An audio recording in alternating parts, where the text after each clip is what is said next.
kama kwa ofisi ya Chief Advisor to the President, na wewe ndiye unafanya Ministry of Education, tunaomba hivi, hawa walimu umeona wamesimama hapa, everybody in Kenya with a payslip is so strained. Kwa hivyo mkizungumza na rais, mwambie apunguze hizo taxes ambazo ameimpose kwa hao watu, ndio watu waweze kubaki na kitu kwa kitu. Jambo lingine ningependa kusema ni kwamba sisi watu wa Kisii tunataka tuungane na tuweze kukusupport wewe kama CS. Yule alikuwepo hapo awali, mimi mwenyewe nilimsukuma sana kwa sababu hakuweza kutuweka pamoja kama viongozi kutoka Kisii. You have made an effort, we are so proud of you.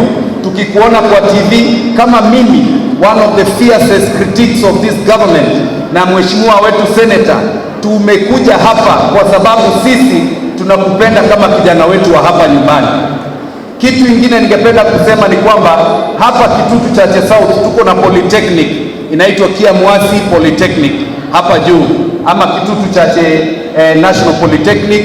Tunaomba tuongezee fedha kidogo, nilikuwa nimeongea na rais ya karibu 20 million shillings. Mheshimiwa senator alikuwa ametusupport na CDF hapo awali, ndio tukaweza kufika mahali tumefika. If we get between 20 and 50, we should be able to start that polytechnic.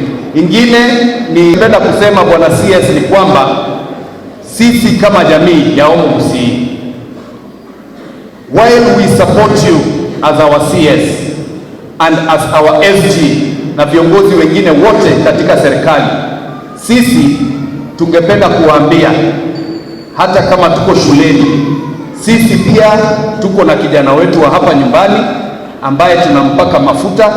Tunataka akuje kukutana na President William Ruto unyo kwa unyo 2027, anaitwa Fred Matiangi. Today, I want to ask all the teachers who are here, please, walimu, don't say no. You release the names of the students whose certificates you have to the Ministry of Education. Release the certificates of the students. We are going to give you money to recover from that exercise. That is what the National Assembly and that is what the Senate wants to do. Let us not punish children of poor people because the parents cannot be able to release their certificates, and these kids can't even go for interviews. They can't even go to the US or any other European country without their certificates. Number two, Waziri, I saw the other day, please go and tell the president, how can somebody say that my children, these children don't want to learn maths? Maths is what distinguishes between ability to analyze, interpret, and calculate. Isn't it?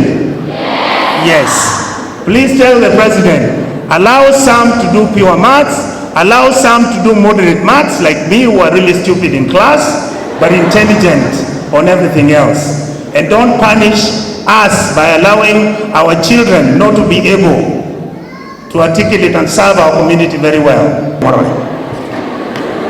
Finally, the reality we face today in Kenyan politics, I will say it today here without contradiction, with utmost respect.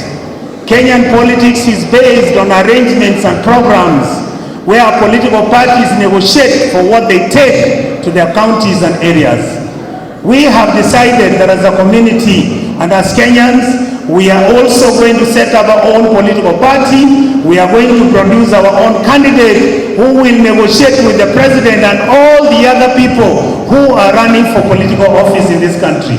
And that candidate is none other Fred Matiangi. Tumusimamisha tayari atafuta urais. Hebu nionyeshe hivi. God bless you all. Waziri, we will work with the president. We will support him. If he does very well from now until 2026, we will negotiate with him tumshirikishe naye. Lakini kama anashindwa, baba, tuna farasi na kilia kama farasi ya ngoma. Now continue implementing the model until the case in the High Court, the Court of Appeal is heard and determined. Consequently, I wish to announce that the Higher Education Loans Board and the Universities Fund will immediately open their portal to allow first and second year students wishing to make appeals for loans and scholarships under the student-centered model to do so. The ministry continues to engage stakeholders with a view to getting necessary feedback to allow us to streamline our education sector.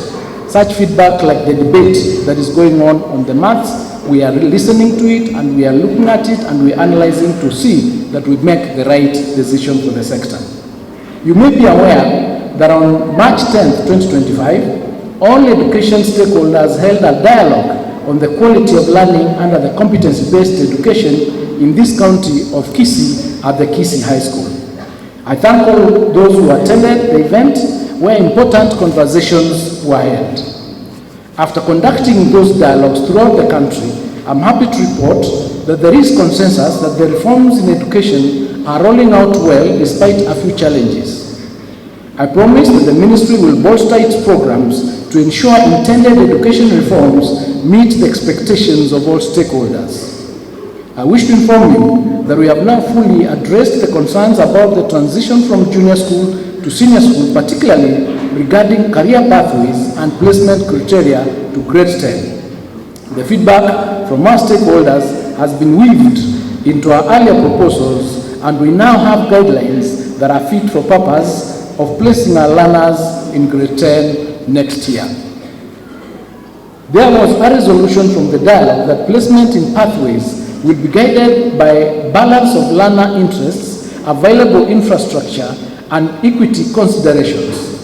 Schools will be supported to offer at least 2 or 3 pathways to ensure learners have options that align to their career aspirations. In view of the pleasant facilities that I've seen in this school, I wish to direct that you offer all the 3 competency-based curriculum pathways to ensure that more girls can access the high-quality education available in this institution.